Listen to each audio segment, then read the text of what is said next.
I'd like to welcome everybody to the Flying Circle. I do this every Thursday morning at 9 a.m. Pacific. And this Hangout is going to thousands of people around the world. And please go ahead, if you're watching this, and share it like you would any other Google Plus post, because by sharing it, you'll enable the people you share it with to also watch it live. Sure. So go ahead and share this. And later on today, I'm going to post the recorded video of this on my stream, and then I'll also share the shared circle so that you can continue to follow all the people who are in this streaming hangout. We're going to keep this to about 30 minutes, and at some point we're going to be interviewed on TV in Missouri by Sarah Hill, and I hope that works out. So I'd like to go around the room here and just ask each of you to introduce yourselves. Why don't we start with you, Joe? Good morning, everyone. My name is Joe Tomasoni. I'm a writer for iSource.com. We cover Apple and iOS topics here at CES to find what's new and interesting. Okay. Wonderful. And Kevin? Hi, I'm Kevin Tofel with gigaohm.com. I'm the mobile editor there. We cover all kinds of wireless stuff, all kinds of gadgets, do lots of reviews, and it's great to be here at CES. And you were at the Venetian, and so we see a look out onto the Las Vegas Boulevard. Is that what that is? That's correct. That's correct. I'm on the second floor of the Venetian, overlooking the pool here where the gondolas go, and also the Mirage across the street. Awesome. And Michael? Okay, so my name is Michael Rickey, and I'm with Romeri.com, a small software development company. And I'm here to learn more about some different avenues that we can travel through. And just generally collect some info about new products and write about them on my blog. Okay, and are you there as press or as an exhibitor or? An attendee. Okay, you're an attendee. And just so people know, the CES is not open to the public, right? It's open to people who are doing business deals and stuff like that. But despite its enormous size, it's not. You can't just walk in, right? Correct. Oh, okay. And Patrick, why don't you introduce yourself and tell us where you are? I see hordes of people behind. Yes. Exodus. Yeah, so my name is Patrick Moorhead. I'm President and Principal Analyst for More Insights and Strategy. And before that, I was an executive at AMD. And what you see right behind me is the press room going in. And let me put the camera up here. Okay. And what you can see behind that smoked glass are press, writing their stories and blogs. So. Yeah. And how many journalists do you think are covering the show this year? I would say there's there's a tremendous amount of journalists, bloggers, and analysts here, and I would estimate at least 2,000, at least. Okay. That's incredible. Now, I think Sarah may be trying to talk to us here. So yeah, we are. Yeah, absolutely. That's an amazing amount. We were just talking about how long the football fields were, 37. What would you guys say is the most interesting innovation from the CES show? Kevin, let's start with you. I'd have to say probably all the connected health gadgets. There's just so many gadgets here that are helping us monitor our health, track our sleep, track our exercise, and so on. And it's becoming seamless and easy to do. So I think that's one of the most innovative things I've seen. And how about you, Joe Tomasone? What do you think is the most interesting innovation that we need to know from CES? I think I'd have to agree with Kevin. In fact, I'm actually trying out one of the products that tracks your health. This product you wear, it's a pedometer. You wear it on your wrist at night, and it analyzes your sleep patterns, and the results can be on the website or on a connected device. Interesting. So, Patrick Moorhead, are you a press individual, and if so, what do you think is the most interesting innovation? Thanks. Yeah, I'm actually an analyst, and I work very close with the press. And what I think is most interesting is the way that people are connecting their phones, their tablets, and their TV, and their PCs through the cloud to provide a seamless content experience. That's very exciting and very valuable to consumers. Indeed. And let's check in with you too, Michael Rickey. What do you think is the most interesting innovation? Well, I was kind of impressed with the health products as well. In fact, before I even came here, I had one of these Body monitors that I've been using for a while. But in general, it seems like the trend is kind of towards the self. You know, the products that are coming out are about people being connected so that you interact with others, whether it be friends, business associates, whatever. And so being kind of in the mobile app development area, that tells me a lot that there's a lot more avenues available in the mobile arena for that connectedness. I would bet. Guys, thank you so much for sharing your time. We appreciate you sharing your expertise with us live from the CES show in Las Vegas. Now here's what you have to say. Okay, that was cool. Okay, so I want to talk about the show because it's kind of weird, but tech shows like this have become a point of controversy.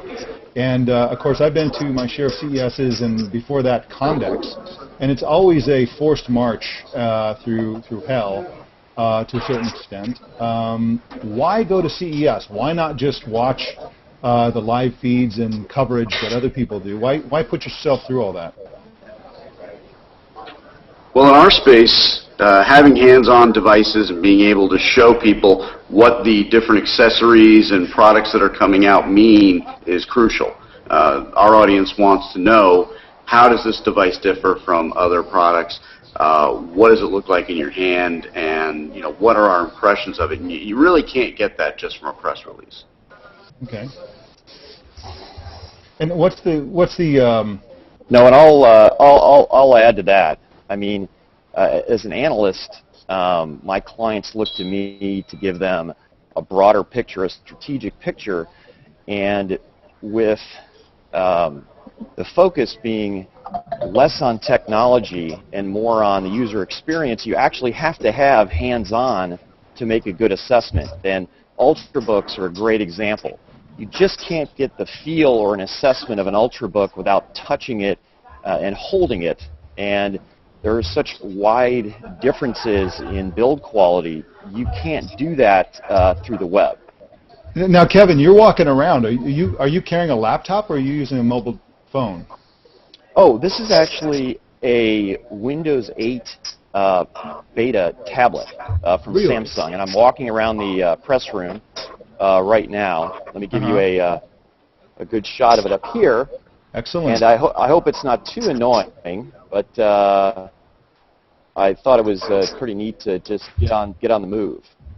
That's great, and that's actually an advantage of the Windows 8 tablets over the iPad. You can't do what you're doing with an iPad or an Android device, to the best of my knowledge. This is a Hangouts on Air, which means you normally have to have a desktop browser client, and so you're using a Windows 8 tablet and you're doing a mobile Hangout on Air. That's really cool. This is the first mobile Hangout on Air on a Windows 8 tablet that I'm aware of anyway. So.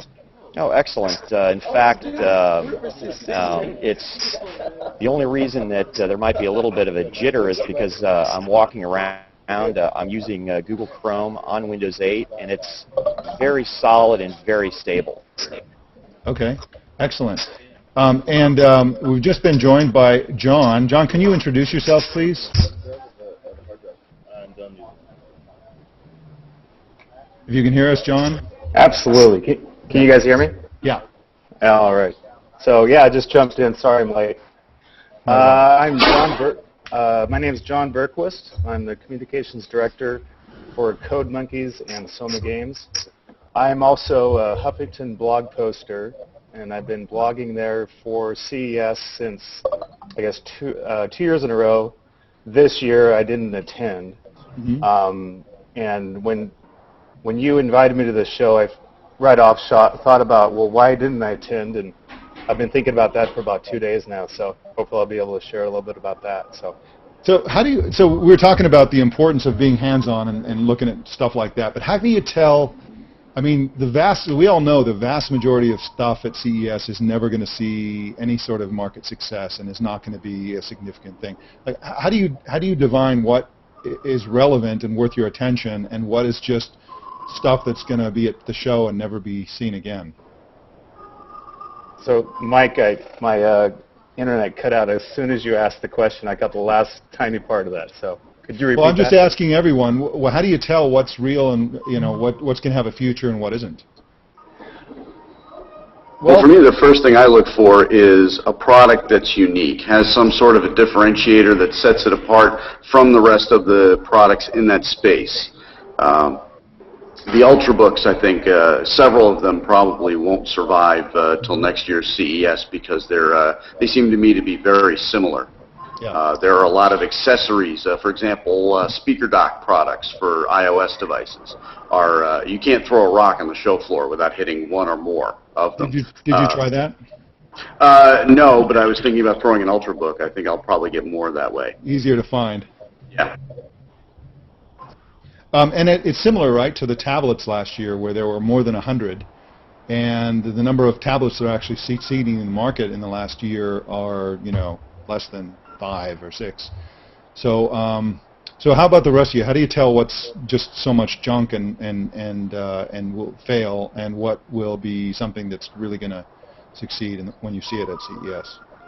I think you have to match up the products that you see with what you think consumers really want. Mm-hmm. We try and track the trends and try and look ahead 6 to 12 months Mm-hmm. to see where consumer preferences are going. And if I see products that may meet those needs, I think they have a chance. Mm-hmm. I've noticed that, the big shows are not that interesting when you consider the big companies. Like, we're going to hear everything that the big companies do anyway, and they're going to have big announcements. Everybody's going to know about them.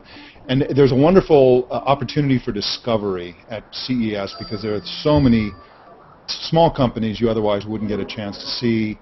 And yet, those smaller companies are the ones that are going to have products that are more likely to not have an impact on the market. So I think what a lot of people are looking for, especially the journalists, are the small company that's going to hit the big time, that's going to be huge. Did you see anything from a very small company this year where you thought, wow, this is going to be really interesting? Anyone? Well, the one company I've seen is Behringer. Behringer was a pro audio company for, I guess, most of their existence. This year, they're branching out into consumer electronics. They're introducing 50 new products at CES this year, and a lot of them are very innovative and are different takes on things that you don't really see from other companies. For those of you who are here at the show floor, you'll need to go down to the corner of the central hall and see the 10,000-watt boombox they brought, which is about 8 feet wide, 4 feet deep, and it's gargantuan. So they have a lot of other more realistic products, but I think that's one kind of a company that's going to do very well this year. Mm-hmm. I'd agree with that assessment. I think it was yesterday or today I watched a video and Scoble was being interviewed, and he said the most interesting things he saw were in his hotel room. And that's products from small companies, just to make that clear. Yeah, I hope so. We're in Vegas, so. But I'd agree. And going back to the Ultrabook question, I think what we'll see is a few of those Ultrabooks stand out. The HP glass one. Was it HP that had a glass one? Mm-hmm. Those kind of things will stand out, just like tablets. Last year I wrote about just the crazy tablet display everywhere. Everybody had a tablet. And as that's gone forward, we've seen a few tablets that have actually stood out over the test of time. And I think we'll see the same thing with the different products. But I'm working on a post for the Huffington as an insider that's an outsider this year. And even at CES, I tried to stand back, just like you would on a mosaic picture, and you squint and you try to see the products that stand out and come through the clutter. Because I think last year I didn't even walk the floor. I spent almost all my time meeting with other companies in the Intel lounge. Mm-hmm. And for me, these big conferences are more about the relationships and the people that you meet. Like you said, Joe, meeting those small companies, finding those remarkable products that are going to stand out, and that should be put up into a bigger space, that should get the limelight that a lot of the big companies aren't. Yeah, back to Ultrabooks. I thought the HP design was unique with its glass. I don't know how that's going to stand up to fingerprints but then again, it wasn't an issue with the iPhone. The other one that's a real standout is the Dell XPS 13 that was announced on stage here at the Intel announcement. Basically carved aluminum with a composite bottom so it doesn't burn your lap, and they've managed to put a 13.3-inch display in an 11-inch chassis, kind of having your cake and eat it too. And I'm really excited to get my hands on it and actually use one. How about televisions? There seem to be a whole bunch of desperate attempts to get people who already own gigantic televisions to buy another one. 3D didn't really work out very well last year. There's more 3D this year, and all kinds of crazy variations on 3D. There's ultra-thin tablets and so on. And a lot of these, the ones you really want are going to be way too expensive. Like those really thin ones, those are awesome, but who's going to spend that kind of money on a TV this year? We've seen that every year at CES. Every year it's dominated by all the big TVs. And I think that, I mean, the videos I've watched and the friends that I've communicated with that are there on the show say the same thing. It's just, it's the same, one pixel better. The 3D, obviously, we saw that last year. That didn't, I mean, for me, I don't really want a 3D TV. But even the more crisp, the clear ones, you're exactly right. I can't afford that, and I'll wait. I'll have to wait several more years before I even get into that kind of technology. Yeah.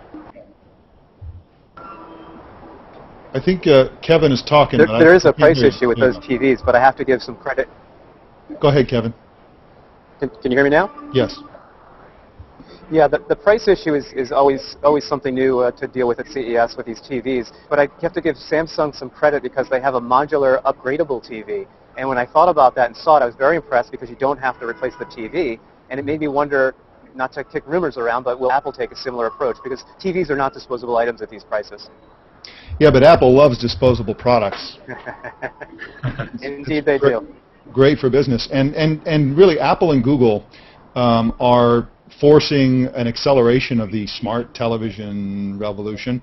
And how are some of the companies trying to, like, I know some companies are playing both sides of the fence, both partnering with Google and also doing their own proprietary solutions for smart TVs. But do you think any of these proprietary solutions have a chance against the coming onslaught by Google TV and Apple? Well, I'll jump in on that one. I think the fragmentation is a big problem there. You know, it's Samsung has their thing, but they really tailor it more towards Samsung phones. And I think that's going to be a big problem. I don't want to have to buy an Apple television set to work with my iPhone. I want to be able to mix and match. And so I think standards like Google TV and I can't even think what the other one is right now, are going to be pretty big. They're going to be important. Yeah. Okay. And how about all of these solutions for controlling things with phones? Were you guys impressed by any of those? I actually do that now from here. I have a home automation system where I connect my phone from here. I can turn my lights on, my heat on, and so on and so forth. So I'm big into that, and I think it's great to see. Do you think that any of the things that were introduced at CES, Kevin, are going to, I mean, like you're a sort of like a leading edge kind of a guy.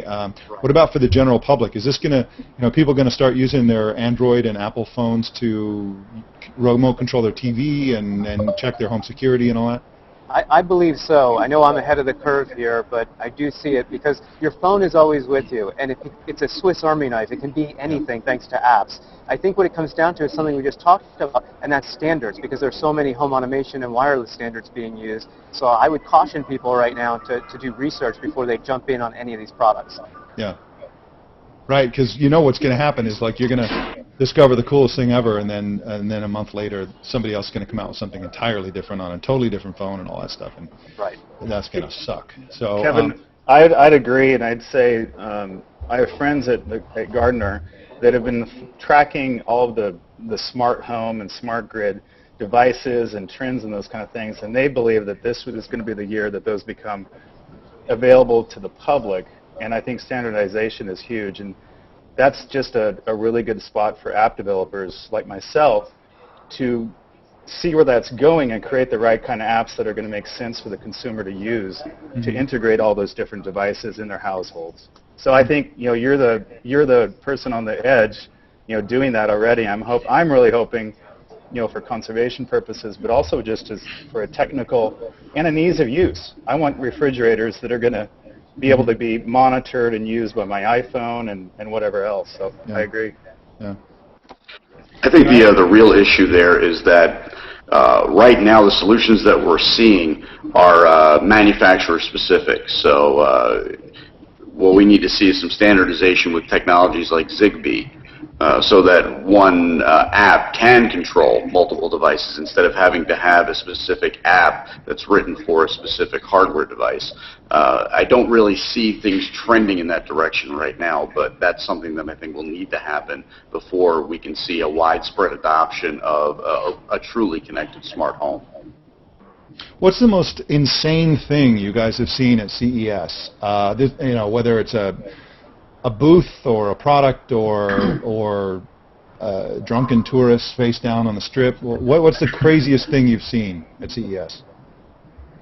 The lunch line in the press room. Yeah, it's like, whenever there's free food, the journalists come running. Oh, they come early too. They're lining up for the lunch line almost earlier than they lined up for the Ballmer keynote. I'd have to go with that 55-inch Super OLED TV that I saw. There's no price, no availability, but Super OLED